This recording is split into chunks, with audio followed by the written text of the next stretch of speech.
have you ever been to a meeting? I said, what the heck is that? It's called Alcoholic Anonymous. So you go there, you hear from people, like you see people who come to those meetings, lawyers, doctors. You're like, whoa, I thought I was bad. No.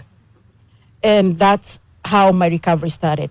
I go to meetings up to today. I'm 4 year plus sober, not even an ounce of alcohol. And I'm a living witness. You can recover. Women, especially like Jane said, stigma.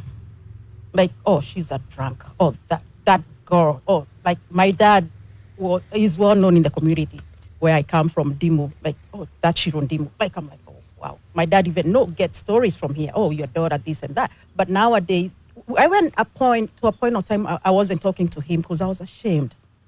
Shame, guilt, all that kills you inside. And as a woman, you're not supposed to even drink, not even an ounce of alcohol, right? But it creeps into you and you don't even know, you don't even realize how it gets to you. Just one glass with friends, oh, let's go out. And that's how it starts. Before you know it, you can't even live without it. You become dependent of alcohol. And to stop that, it's hands of God. A lot of support from family, from friends you can trust, like Agnes, from going to meetings, therapy. It comes handy, like talking to people who know what's about. I went through all that. I went through being almost homeless, being kicked out of family by friends. Like nobody wants you when you're like in that situation. You have to find your balance. And recovery, nobody can force you into becoming who you are. The woman you are, you can force your child, go to therapy, go to AA, go to see your doctor. But until you decide, even as a woman, as a kid, as whoever you are, you decide, this is me and I need help. You can't force it on anybody. You can talk, you can provide services, but don't give up on anybody. Be there for whoever is suffering. I've seen it, I've been there, and right now I work in detox hospital. I see people come in. The kids from Kenyan community, they come through where I work as a nurse. I see them. I talk to them as human beings. I don't label them. You're an alcoholic, you're a drug addict, or you're whoever. No, I take you as a patient, as a client. And that's what we need. Because we live in denial. Even our moms, our dads, whoever it is, our family. Like, people are suffering, but they live in denial. They don't want to come out. Oh, what are they going to say? Oh, I'm divorced. I'm a single woman. I'm this. No. When it comes to addiction, it doesn't discriminate. It does not. So with that, I'm just thankful again for this opportunity, Jen. I'm just grateful to be here. Thank you. Give it up, Soshiro.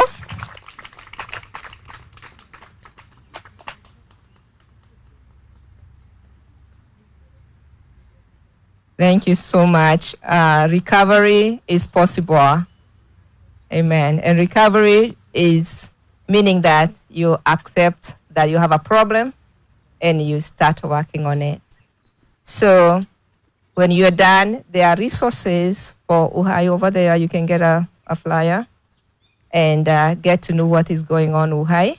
Thank you so much. You can also see me if you have someone, a loved one. I'm a licensed alcohol and drug counselor in the state of Massachusetts. So if you have a loved one who is challenges with substance use disorder, please reach out. Thank you so much. I'm going to ask Susan to continue with the program. Thank you so much, Jane. That was really inspiring. Asanteni sana. It takes courage to share your story. It's not easy. A lot of us are struggling, but not many of us tell our stories. So you have taken so much courage to be able to do that. Let's clap for her. So my name, for those who don't know me, I'm Susan Bantu.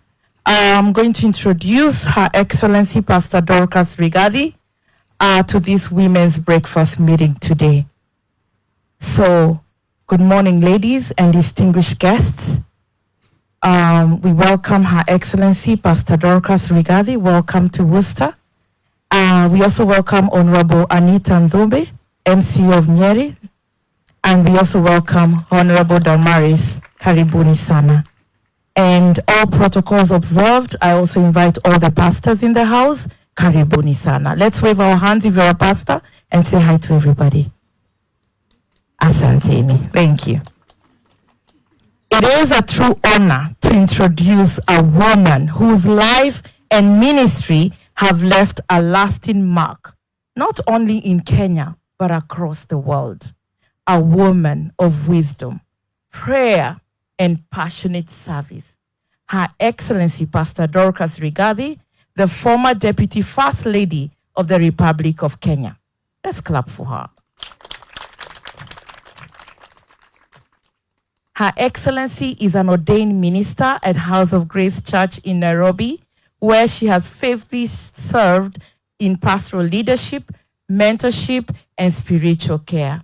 Her calling as a pastor is grounded in humility and a deep love for people, especially those who are hurting, the women, the marginalized, and those forgotten by society. I must say, Her Excellency, I was in House of Grace for 15 years. That's why I was called to introduce you today. Under the leadership of Bishop David Mureithi for 15 years. I'm just here in Worcester. This is my second year, right from Kenya. Through her platform, she has led powerful national efforts to uplift the boy child, a mission so close to her heart. She has launched bold initiatives focused on rescuing young men from drug and alcohol addiction, unemployment, and crime. Her work brings hope where despair once lived, offering vocational training, rehabilitation, and a renewed sense of purpose to boys and men across Kenya. She is greatly admired even by her own husband, His Excellency Rigathi Gachagua. You see how he fondly talks about her. We admire that. Her Excellency has also stood up in the gap for widows, orphans, and persons with disability, tirelessly working to restore dignity and advocate for their rights. She is a modern-day Deborah, a woman of strength, vision, and unshakable faith. Unshakable faith, I have to repeat that. Today, we are beyond blessed to have her in our midst. Worcester, ladies, please rise and help me warmly welcome Her Excellency Pastor Dorcas Rigathi. Let's go. Woo! Karibu sana, karibu, karibu Her Excellency.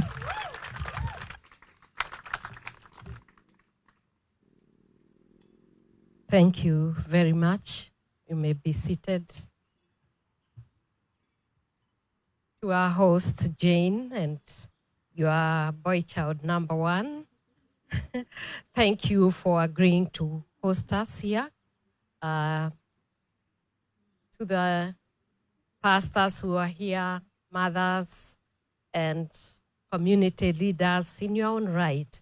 When I stand here, I feel very humbled to be here. And I want you to just extend the greeting of the People's Deputy President and say, hi, Mother. Look at another one, say, hi, sister. I'm so glad to be here. And hi, cousin. Hi, Shemeji. So it's always good to smile and to be happy. I think if all of us were smiling and happy and laughing all the time, half of this illness will go. Because it is the mourning of the heart and the grief of the heart that causes this stressor that cause women, men, our children and families to be where they are. To our mothers who are here, Amaito, Ngai amwĩke wega na amũrathime. It is my joy to see you here and supporting your daughters and sons and representing us well. Without you, perhaps you'll not be where we are.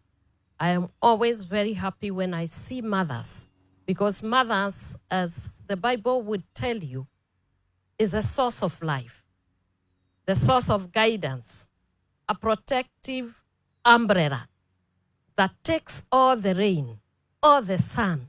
And that is why, as you sit here so beautiful, and with everything, when I'm looking at you, who would ever know what is beneath here, who would see the bleeding that is already happening. But as a woman, you always put your best foot forward, you smile and help.